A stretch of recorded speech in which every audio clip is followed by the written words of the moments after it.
and welcome to Simple Blind Luck. I am Blind Luck, and I'll be your guide dog on our little adventure. Alrighty, folks, today we're picking up for the next installment of Becoming Blind Luck, the story of how I got so out of sight. For just a quick recap, in the previous episode, I've gone to the rehab center working on learning to walk again. I've had a lot of forced independence shoved my way. I'm spending a lot of time sitting in the dark by myself. Now, while I had a bunch of physical therapy and speech therapy, I also, for a brief time there, had a therapist, psychologist kind of person that would come, and it's kind of understandable given the situation. It's not like I knew ahead of time. I was literally like if you went to bed and then just woke up in the morning blind. So quite a shock. Now, this therapist would come, and one of the big things is they were trying to find something for me to do, sort of as an entertainment kind of thing I could do. So they were going over, of course, trying to see, well, what were some of your hobbies before? And I'm like, well, big gearhead. I like working on cars. And it's like, yeah, I'm not really going to be crawling up under a car and turning wrenches now. It's like, well, I also liked video games. It's like, yeah, don't think you're going to be gaming all that much.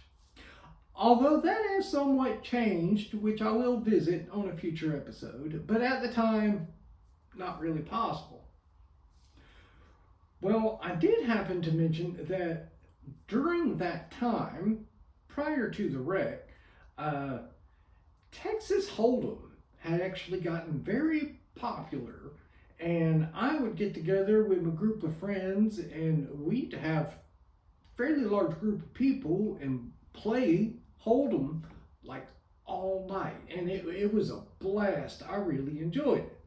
Well, mentioning that might have sparked a little idea in his head, because he said he was going to think about some different things that I might be able to do, and he'd get back with me.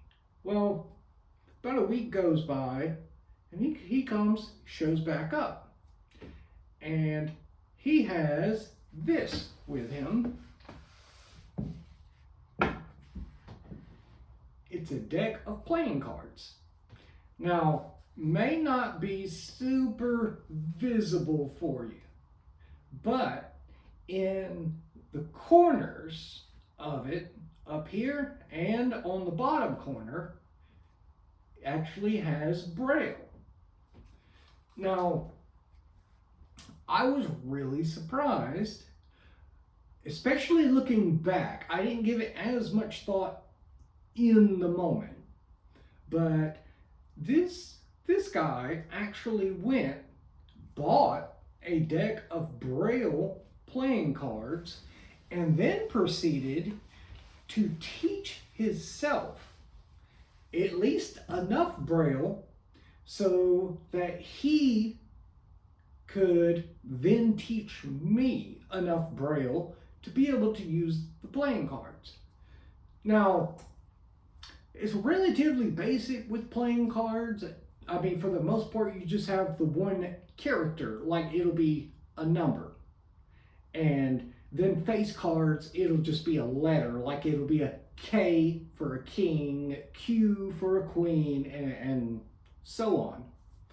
But by me playing with these cards and learning Braille, at least that way, I kind of learned it backwards for most people, because you see, I learned how to identify numbers and everything way before I ever learned Braille to where I could read letters.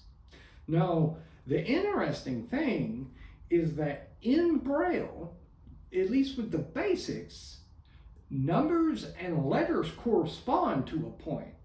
For example, the letter A is the same thing as 1, B is 2, and it just continues at least all the way up. It goes to 9, which is the same as the letter I, and then 0, which is the same as a J in Braille.